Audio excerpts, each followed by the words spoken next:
stress gets a really bad rep. And actually, it is quite important for evolutionary purposes, but also for modern day life. There's obviously eustress and distress. So, eustress is the good stress, distress is the bad stress. But even the bad stress, quote unquote, is there to actually protect our body in many ways and elicit a certain response that the situation around us requires. You're listening to A New Way of Living with Dan Voss, inspiring you to a new life of breathwork, cold therapy, and plant medicine. My guest this week is Tero Isokauppila. Tero is the founder and CEO of industry-disrupting functional foods company Four Sigmatic. He's a 13th generation family farmer, turned 3 times best-selling author and adaptogen expert. His new book, Healing Adaptogens, which he co-wrote alongside Danielle Ryan Broida, who is a key player in the worldwide mushroom movement, and she's also the head of education at Four Sigmatic. Together, Tero and Danielle are teaching the world about the importance of a life on functional mushrooms. This book provides a modern-day accessible guide to using the weirdest super herbs and mushrooms to achieve less stress, better sleep, immunity, cognitive function, longevity, and much more. Tero, welcome to the show. Thanks for having me on. I'm excited. Yeah, absolutely. I've been following Four Sigmatic for a little while and using your products. And when I got pitched this idea of having you on the podcast to talk about, your book, the new book, Healing Adaptogens, everything that you're up to with Four Sigmatic, the whole mycelium network and fungi and adaptogens as a whole, it was an offer I obviously couldn't pass up, but I was also super excited to get into this book, knowing that there's so much excitement around, yes, fungi in the last several years, which you and I were chatting a little bit about before we hit record. There is this growing movement around mushrooms, but adaptogens is really starting to get back or come into, I would say, into the spotlight. And you are one of the people that I think is at the forefront of talking about adaptogens. So super excited for this conversation today with you. Yeah, likewise. And like you said, they're definitely getting more and more common, and you find them in protein bars, various beverages, powders and pills, and people are seeking them to combat stress and other issues of modern day life. Yeah, that's what's so fascinating to me is that we're starting to come around to this idea of, and I think this is going to be a big topic of our conversation today, is this idea of modern stress and how there are other ways to cope with that stress than maybe other forms we've seen in the past. And adaptogens would be one of those. So I guess my first question for you is, how can adaptogens bridge the gap between, let's say, modern day stress that we most of us experience on a regular, or I guess on a consistent basis? What can we do with, I guess, what adaptogens can do for that modern stress? Yeah. So let's start with the fact that stress gets a really bad rep. And actually, it is quite important for evolutionary purposes, but also for modern day life. There's obviously eustress and distress. So, eustress is the good stress, distress is the bad stress. But even the bad stress, quote unquote, is there to actually protect our body in many ways and elicit a certain response that the situation around us requires. I would say the problem is really that we don't know how to recover from stress and protect ourselves from stress. It's not the stress itself. Stress makes us better. And if there would be no stress and you couldn't handle any stress, you would become very fragile instead of anti-fragile. So stress is, I wouldn't say it's bad. It's more like it's a required thing in life and you need to battle it. And what adaptogens can do, among many other things like breath work and cold exposure, heat exposure, is prepare our body for those stressors. It's almost like extra buffer or extra gas tank. So when you run out of gas, you still can go 50 miles on this spare tank. And that's what adaptogens do. They can also help you recover from stress. So they give you buffer when you need to perform, but they also help you to recover when you're gone too far and you need to get back to baseline. Mm. There's a few things I want to touch on there is as it relates to stress. First and foremost, our modern society, there's a million things I guess that would cause that stress, but are there any things that you are seeing, let's say, since the start of writing this book, that you would want to highlight of these are the things that are happening in our society? Um, and you could probably pick one of 100 different topics of what's causing Mhm. stress, but what's coming up for you, maybe in the last 6 months or last year as you put this book together that maybe we didn't see 10 years ago or 100 years ago or 1,000 years ago that's kind of Mhm. newer to our society? That's a great question because, like you said, there's hundreds of things that impact us. Anywhere from oxygen, one of the key kind of maybe three main theories around longevity is around oxygen. Toxins, no matter how clean you eat, you're going to get heavy metals at microdoses and other things, EMFs that we do with these electromagnetic devices. And Hmm. a lot of those are low level. But what has really come to me as writing this book and researching for this book, besides working 20 years with adaptogens, over the last few years, me and Danielle went through over 1,000 research papers on what adaptogens can do, because it's important to know that unlike a word like a superfood that doesn't mean anything, adaptogen is actually a scientific word and it actually means something. There's like science behind it versus superfood is this catch-all generic marketing term. So what are the three things that I've noticed for stress? One is our eyes. So I think that's going to be over the next 10 to 20 years, one of the more groundbreaking things. And I've been saying this for at least 5 years, so maybe it will happen even sooner. But the amount of staring at screens is deteriorating our eyes much faster than we realize. And it's completely modern, and evolution hasn't caught up with that stressor. And a lot of things people use for beauty. So things you would take certain B vitamins, biotin, certain herbs, Shisandra, acerola that are really known for like as beauty foods are actually Hmm. also super supportive of eye health. So eye health to me and staring at screen at a fixed distance, more or less, is super strenuous to eyes, and we often realize it when it's too late. Second one is reproductive health. Um, I think over the next 20 to 30 years, global population will shrink significantly. There's even I think it's already started. I think Chinese population has peaked. It's going to go way down. This is the same true for most Western countries. There's quite a bit of studies on male testosterone and male ability to bear a baby. There isn't as much about women, but it's not because women are not having infertility issues, but it's more around women were not studied. So it was not Mm. until as of recently, female reproductive health was not under scientific scrutiny. So that's interesting, but I think it's a real issue. Some say 1 in 3 couples can have a baby or have issues getting pregnant. I would probably say anecdotally it's close to 1 in 2, although some of those Mm. things can be fixed with proper lifestyle, nutrition, yada, yada, yada.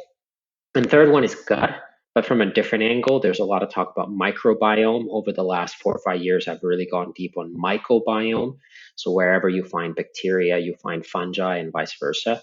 So even if you eat fungi or you don't eat fungi, you will have fungi in your skin or your gut and other places. Some of them are aggressive, negative, bad fungi, and some of them are positive fungi. And I think that has a huge impact on our brain, but also digestive system and immunity, but particularly brain impact. Brain power is a huge factor. So eye health, reproductive health, and then digestive health. It's a little broader than digestive health, but microbiome particularly. Hmm. Yeah. And I want to get into, because I know you, a big part of your book is breaking down the what you have put together, the 21 essential adaptogens. And it's so fascinating how you go into, all of the different things that we are seeing today around stress. I mean, everything we just talked about, right? Stress, immunity, gut health, skin, performance, brain function, longevity. So I want to get into those 21 different essential adaptogens, and which what they serve, right? But Mhm. before we get into this, um, I think it would be helpful to talk a little bit about the science and the history of adaptogens, which I know you mentioned here. Can you share a little bit more about what we need to know baseline around the history and the science of adaptogens, especially given your background with being a 13th generation farmer and forager of mushrooms. So if you want to tie in a little bit about your history and your background. Yeah, I'll firstly quickly introduce myself more, but I'm a 13 generation family farmer out of Finland. My mom taught um, physiology and anatomy. My dad was an agronomist. So there was always a touch point between farming, the forest, particularly, which was my dad's main passion, and then human health and science. And then growing up in Finland, drinking spring water and eating wild berries, I had lived a very different lifestyle. Since then, I've lived in 9 other countries besides Finland and got to see firsthand in large cities that most people didn't grow up like me, and what are the pros and cons of different lifestyles. So back to about adaptogens. Man, I could talk about this for 2 hours just on the history of adaptogens because it's quite fascinating and it tells a real story about science, scientific discovery, politics, military. There's scandalous things. But if I would leave you people with like 3 things to take away, is I already mentioned the first one is that um, the word adaptogen, where like these plants help you to adapt to stress, is evidence based. About 7 years ago, the Soviet military tried to find natural solutions to replace amphetamine and other performance enhancing substances that are highly addictive and or stimulative like caffeine that might have a letdown on following days. So nicotine, caffeine, amphetamine, and other things are very helpful in the short term, but there's a huge price to pay. So, what would be items that the soldiers could take? And since then, over the 70 years around the world, different universities have studied these substances. Many of the ones that are proven to be truly adaptogens are used for hundreds, if not thousands of years in their indigenous parts of the world. So you can pick an adaptogen from every corner of the world, and it's been like the one elevated thing in each part of the world. And since then, so that's kind of one. Um, there is only a handful of these today. We list 21. There's a couple. It might be a little more. There's a couple like controversial ones, like are they not or are they there? We might discover more as time goes by when more research comes, but you can't accept something as an adaptogen until there's like true evidence-based research on their safety, how they work, and their health benefits. So there isn't like if you ever see a product saying that there's 75 superfoods and adaptogens, that means there's probably none. So like there's a lot of marketing hype around it, even though it is evidence based. So there's only a handful of them. Most of them taste bad by themselves, and you have to take a large enough dose to get the health benefits. So that would be maybe my third point is even though they are evidence based and there's a small amount of them, consuming them in a product that is super delicious, unless it's super well formulated to mix with something other bitter like coffee or certain smoothie blends, it's unlikely just marketing.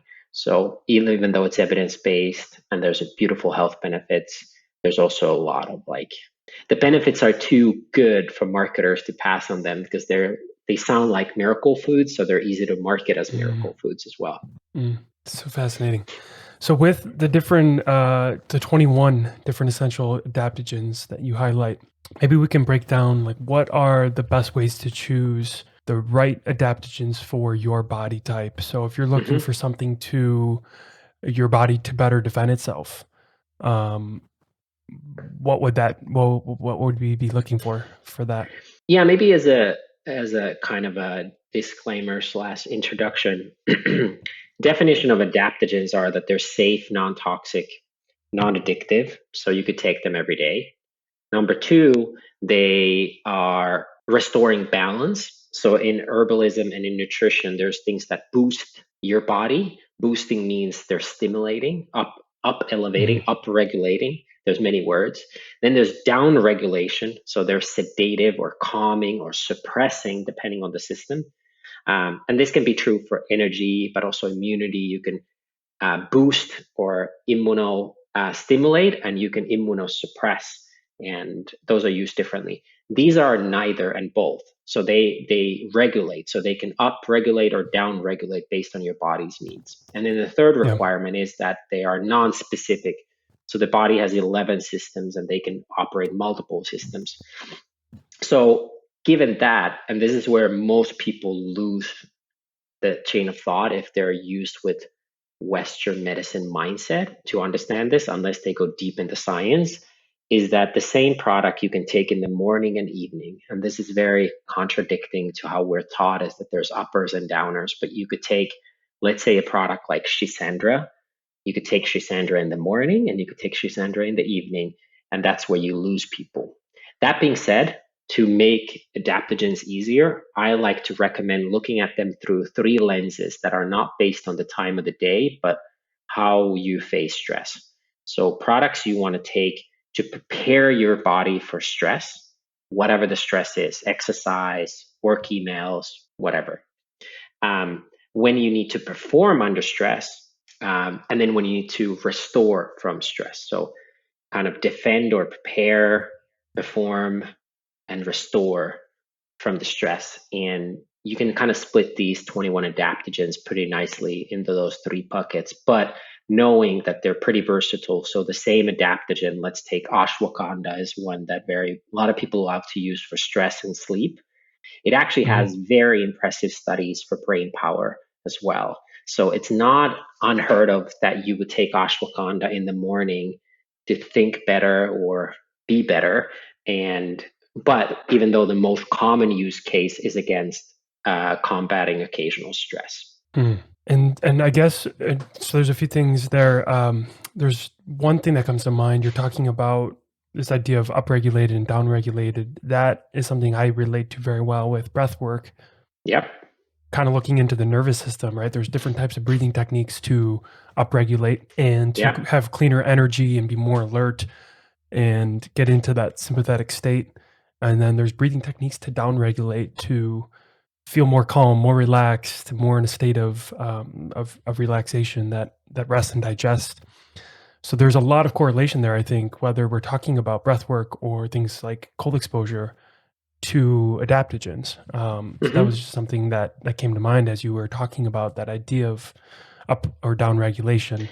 A lot of correlation. Can we stay on that? Because I think you're touching Please. upon something. I haven't spoken about this in other podcasts, but I think you're touching upon something really important here, is that adaptogens are not a miracle food. Breath work is not a miracle cure. Cold exposure is not a miracle hack. But what they are is pathways or tools to tap into evolutionary reactions in our body that are meant for survival, making them amazing tools. Amazing. Because for 200,000 years, something as Homo sapiens, and even before that as prehumans, because of evolution, we have these triggers, these levers we're pulling, right? Like you said, like a tiger comes, take a quick breath, a lot in the lungs, right? Inhale, and then you get work from home, you sit on the TV and put Seinfeld on and you go, oh, it's more belly outward, right? So so if you're mindful of that in breath work, you can then like, hey, I feel really stressed. What is the breath I need in this moment? Adaptogens are very similar in that way. These plants and fungi build these stressors for themselves. So they face stress themselves. So take a ginseng, and ginseng will have bugs try to eat it, and frost, or rhodiola living in the tundra with cold weather. They build these compounds to protect themselves, and that's called xenohormesis. So these plants get these hormetic stressors, and then we can ingest those stressors, but those stressors will then make our body react in a certain way, just like breath. Yeah. So if you're aware of that, it's not a cure-all in any way, but if you're aware of that, that becomes a huge ally because it elicits a safe and effective evolutionary response and makes your body actually do the work. Because it's not, yes, we need breath. Yes, those are helpful. But what happens is the chain reaction from the type of breath you exercise. And then Yes. that is what you're then getting. Like you mentioned, the nervous system is one of the 11 systems. And digestive system is one of the 11 systems. And all of those things together then make you feel amazing if you use them in the right way. And I think what you were just describing there, especially that idea of hormesis, you look at the word adaptogen, the root word there is adapt, as you have been talking about, right? Adapting to your environment, to stress, to get into that survival mode and adapt to whatever is going on so that you can survive and thrive.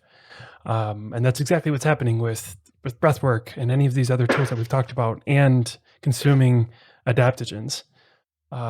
So I guess like what I'm getting at here too is this idea of how freaking cool is it that we have these plants and these fungi that are natural, that are grown from the ground to help us as humans, which we are animals, and we are part of this entire kingdom of and I guess ecosystem where we're all one. And I know that sounds so cliche and whatever you want to call it, hippie, but we really are in one cohesive environment that we all kind of bounce around off each other, whether that's our breath, whether that's food, whether that's animals or fungi.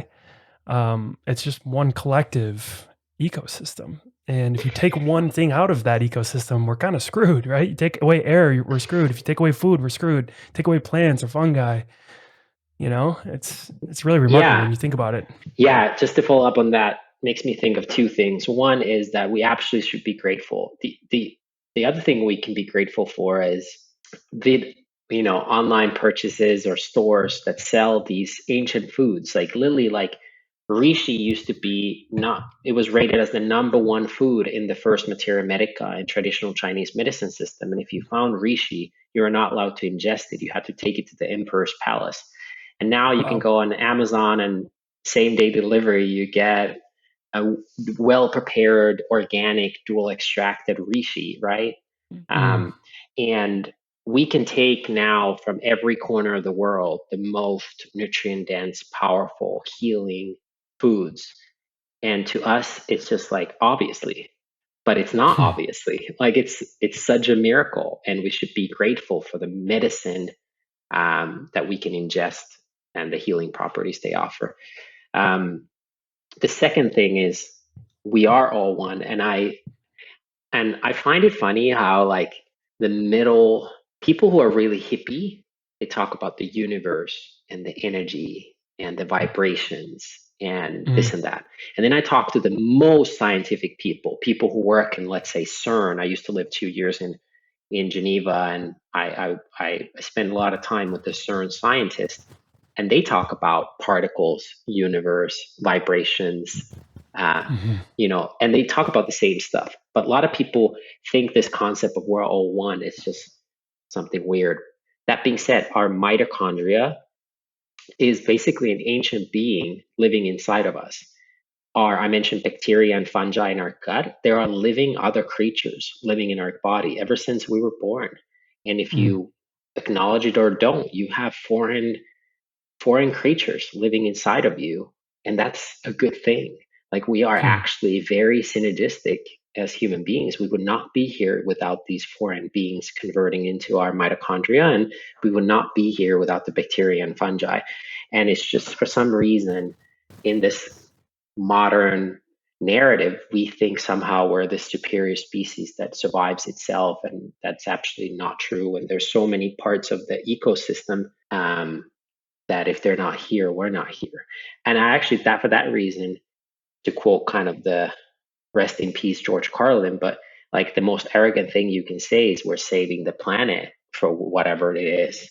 We're definitely not saving the planet, in my opinion. And the planet is totally fine. It survived worse things than humans. And mm. if we don't get our act together, we'll be gone. But, you Yes. know, the planet will totally be fine and it will survive. It's survived ice ages and asteroids and whatnot. And it might take a while to heal, but that's what it does. It's a self-healing organism. And if we're not collaborating, we'll be gone. And I think Yes. that reproductive thing that I mentioned, like, kind of has an immunity. It kind of has started. And I think the global world population, like, we overpopulated and now global population will go down. And it's kind of shitty to say, but like it's partly because we didn't integrate. Therefore, I think the ecosystem is saying there's too many of you and we Mm. need to down regulate. Hmm. Yep. This may be an elementary question, but I would love to hear, I guess, hear your thoughts on it. When we look at certain plants, and I guess, let's look more specifically. You were talking about reishi being like this type of fungi that was so rare to have, and now we can easily get it right on Amazon and have it shipped, 1 day shipping. When we look at something like reishi, is this something that if we overconsume, it could be extinct? Like, how powerful are these types of fungi in terms of reproducing and being plentiful? Yeah, that's a good question because there are examples of foods that become suddenly wildly popular and they either there's not enough production in the world. I think chia seeds had that moment when they became popular, or they're a crop that's kind of destructive to the ecosystem. With fungi, you don't really have that problem. Um, and actually, most fungi in the world rotten in the forest without anybody even seeing it. It's because they grow, and I'm generalizing here because there's a lot of fungi species, even a lot of functional species. But let's say the rishis, for example, they grow on decaying trees. So there is a natural progression with trees. Trees fall down, they die. The fungi are there to help break it down, and as a Mm, byproduct, you create these fungi.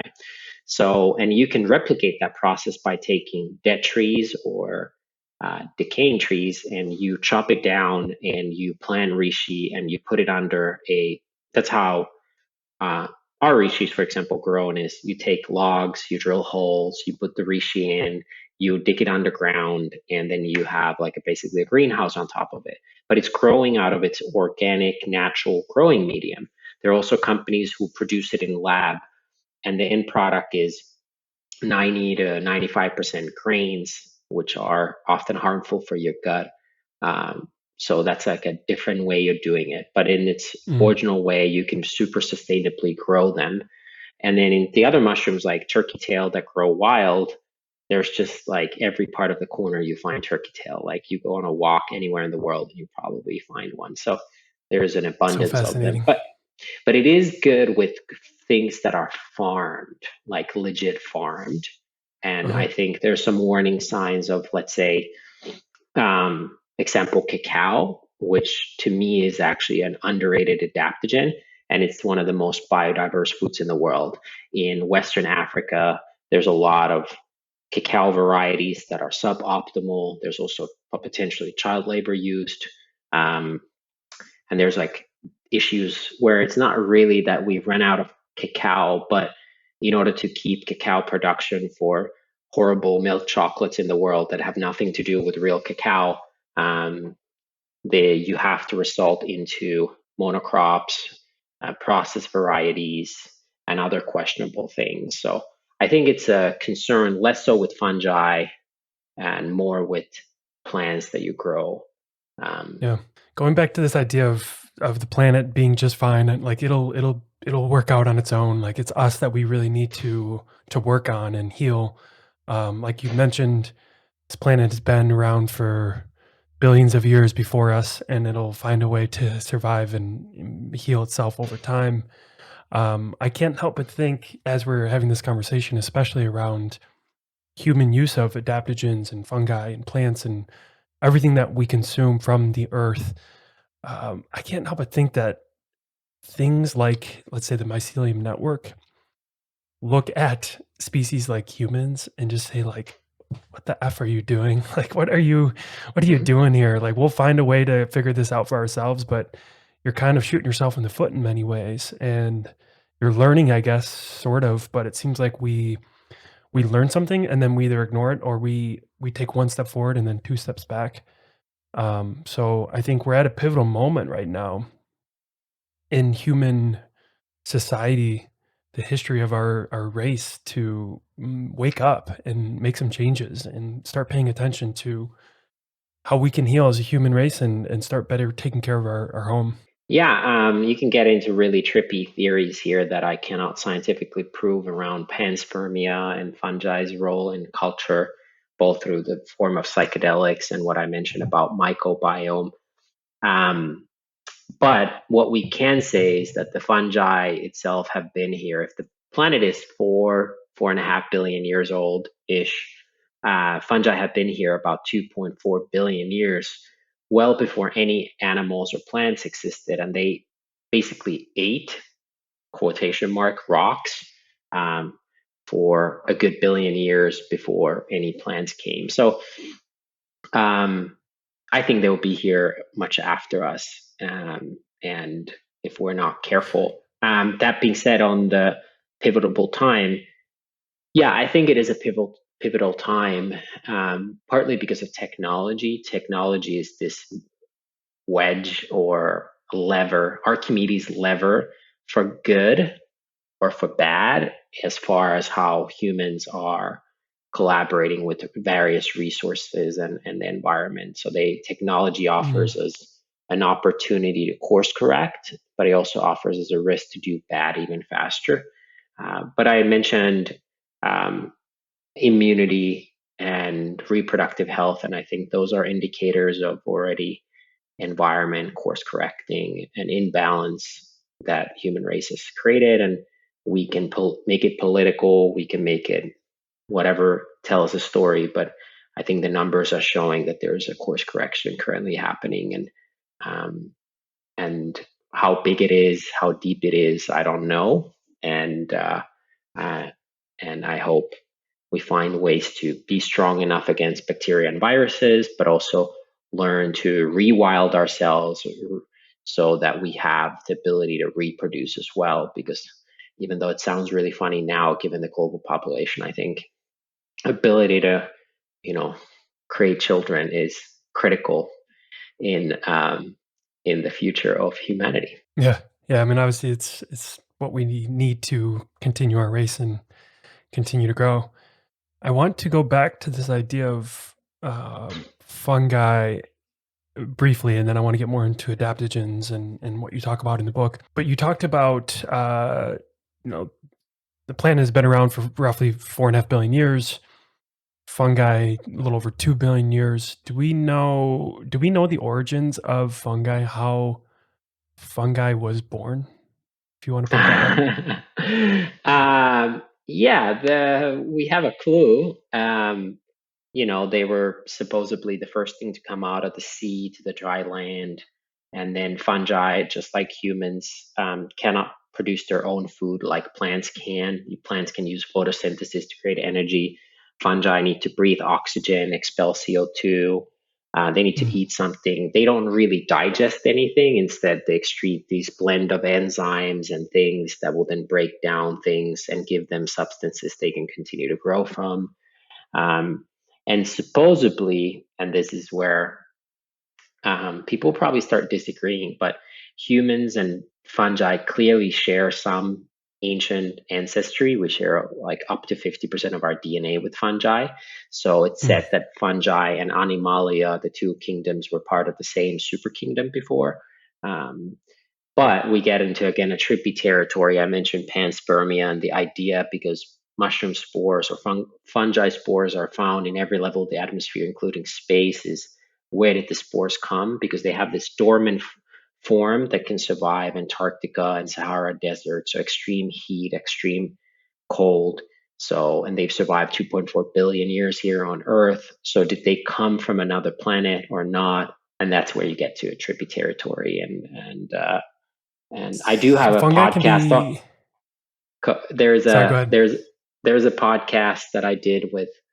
It's called American Alchemy, and they explore weird topics. So I did a podcast. So if you want to find that on YouTube, it's like a longer YouTube show just about potentially fungi's impact. It's a little bit of a theory, Mm, but you know, I think evolutionary, it's one of the first things to, it's maybe the first thing to be on dry land, and we share some common ancestry as animals with fungi. very cool. I'll have to check out that YouTube podcast. I want to just go on this a little bit further. Fungi can be found in space. Can you tell me more about that? Yeah. So maybe to make it about hard science, and then I can talk about where the science falls. And the science at the end of the day is not the truth. It's, which I Mm, like to remind people, is science is not the truth, it's the pursuit of truth. And mm, science has proven itself to be wrong many times. And the whole point of scientific process is to discover things we don't know today. And hopefully everybody here is humble enough to understand we know very few things. And a lot of things are kind of extrapolated from previous findings. Like I mentioned, CERN and the Higgs boson. Like, a decade ago, we didn't know if Higgs boson existed, and all our particle physics, therefore, all our hard sciences were basically based on this thing called the Higgs boson. And if we hadn't discovered it, could all our hard sciences be questioned? Um, so, um, back to kind of rewind a little bit, how can mushrooms or fungi live in space? So back to things of like science is an exploration of pursuit of truth, not the truth itself. But what we know about science and fungi is there's few parts to fungi. So there are fungi. You often think of the mushroom, which is the often, not always, nearly a mm, toadstool-shaped fruiting body, the reproductive organism of fungi. There's mycelium, which is the rooting system. So think of an apple tree. The apple itself is the fruit body, and the mycelium is the tree itself and its roots. And then you have the seeds, which are called spores. And these spores particularly have an extremophile form to them. So they can live in extreme conditions. And they are kind of usually asexual. So they can reproduce themselves when the conditions are right, but they can stay in this dormant form for incredible amounts of time in incredibly extreme hostile environments, like I mentioned, wow. Antarctica, but also in every level of atmosphere. So you can find fungal spores floating in the International Space Station, just like I think phytoplankton is another thing that has been discovered there. So yes, things can grow in space, particularly these extremophiles like fungal spores. And it is fascinating to know how long they've been there, and that's where the science kind of ends, is what is their origin and how they live. But uh, all in all, fungal spores, or the seeds of mushrooms in Mm. common terms, can be found in every level of the atmosphere, which is fascinating to me. So fascinating. Yeah, everything you just described there is extremely fascinating to me, especially when you talk about just the complexity of something like fungi. It's not just found here on Earth. It goes much, much farther than that. It goes out into space and is the root word of adaptogens, right? We talked about adapting. It can adapt to several different environments. So I find all of that so cool. We kind of got into this idea of finding different adaptogens for certain goals, right? Whether Hmm. that's better performance, muscle, Hmm. memory, right? Like your Hmm. mood and your memory. We're talking more like cognitive health. Can Hmm. you share more about, and obviously you won't necessarily go into all 21 essential Hmm. adaptogens. That's what the book is for. But can you tell us a little bit more about which adaptogens we should be looking for, let's say, cognitive health and Hmm. memory and mood? Maybe we can start there and then we can go into a few others. Yeah. Well, let me just say is that you probably, because adaptogens are safe, you can start anywhere. And because the body is a complex orchestra and everything helps everything. So if you sleep better, you're going to think better. You can Hmm. really start anywhere. That being said, one of the more now popular, but definitely one of the more interesting brain supporting things is lion's mane.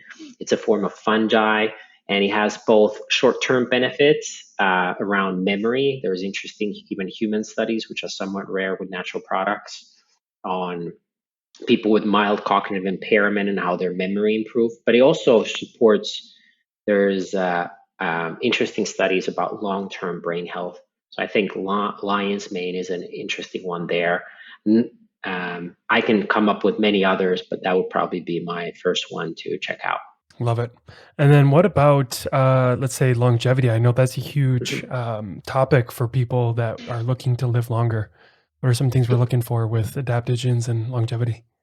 Yeah, there's amazing everyday supporting ones, moringa, gynostema. I often talk about cacao because a lot of people who live 100 years eat dark chocolate, and the power there, it's incredibly well studied.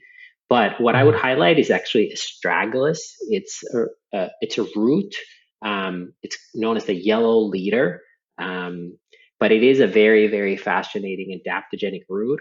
Um, there was a moment I thought I would not include it in the book because it can have some stimulated benefits for the immune system instead of adaptogen definition requires to modulate. That being said, it has this studies, particularly with this one extract around telomerase. So I mentioned that there's like few schools of thought on why we age. One is around oxygen, but the other one is around our cells being able to replicate. And we have this thing kind of like a shoelace telomerase that gets cut every time as we age or as our cells replicate. And when it's out, when we have no more telomerase, then you're done. And there's these experiments you can do online and test what's your um, physiological age versus your chronological age. Are you younger or older than what your mm, chronological age is? And there's studies that these astragalus extracts are able to prevent the loss of telomerase, but even lengthen them, which would be insane. So basically, make you physiologically younger. There's other benefits that astragalus offers, but that's so unique and so special that I really wanted to include it in the book. yeah. Yeah, it's fascinating. I think in the last, let's say, decade, we're learning so much more about things like telomeres, how it relates to our longevity, and now understanding that adaptogens can aid in supporting the health of our telomeres and help us live longer is obviously pretty remarkable science. So super cool discoveries. And I guess I have one final question for you, and then we can wrap up here. But before we get to that, where can people find more about you and learn more about the book and everything you're up to at Four Sigmatic? Yeah, yeah, I'm not great on social media, but you can find me on Instagram at I am Tero. I'm trying to learn and be better at it. And then the book is wherever books are sold. So be it online at a large online bookstore or any of your smaller bookstores, you can find it. Same as my other books. So buy it on Amazon, buy it at a local bookstore, buy it in Barnes and Noble, and then Four Sigmatic is basically everywhere. And so FOURSIGMATIC. You can find it on every social channel, and stores sell it. Even now, like Walmart and Target and whatnot are selling mushroom coffee. Love it. And just one more final plug on the book. What you've put together here with healing adaptogens. I mean, obviously, you go into all the different types of adaptogens, the use of them, but you have compiled a book here around thinking a little bit differently around what health means and what healing means. And obviously, I think adaptogens do that on their own, right? They kind of make us think a little bit differently of how we can take better control of our health in a natural way. But you put it all together in a book that I think really gets you thinking deeper than what you're finding in other books on this topic. So can't recommend it enough. Um, Definitely run, don't walk to go get this book. And Yeah, yeah. I It's like $1 per adaptogen. You learn about these allies that can help you um, think smarter, think faster, improve your mood, improve your longevity. But the goal why I think most people will buy this book is to spend $1 per ingredient to learn about how they can benefit on their health. But the book has a mm, lot more on philosophy and how to think about health and wellness broadly, and how hopefully this book will help arm people around anything in health and wellness differently, based on my 20 plus year journey myself. And my co-author Danielle is a registered herbalist and a teacher of mycology. So yeah, thank you for that. It was kind of a give people what they want, but then also serve what they need. And the need, I think, is Mm, philosophical, and it's more like how to think about certain things, because that is something that scales and you can use around anything versus just teaching you to fish. Although that book has a big part of it is on how to fish as well. yeah, I love it. One final question I like to wrap up conversation with is this idea of, I guess you could look at it around purpose. But what to you does it mean to live a good life? hmm I've thought a lot about this. I basically, in my late teens, we have to go to the military, or it's called defense forces. Finland is not allowed, my native country is not allowed to attack anyone, but we're allowed to defend. We're next to Russia and other countries. And we go to do this military service, and I'm in the Air Force, and it's winter. It's probably like minus 30 degrees. I'm laying in the snow, and you're just waiting. A lot of military is running as fast as you can or rushing and then waiting, which is Mhm. funny. So I'm thinking about a lot about life, and I realized that pretty much everything I believe in is from my parents, friends, family, TV, pop culture, and I'm questioning everything in my life. And I spend the following half a decade just unlearning, basically, before relearning. It's just like peeling the onion. And at the end of it, I came up with that, like, a few kind of ground rules that I feel like for me is good life, um, purpose of life.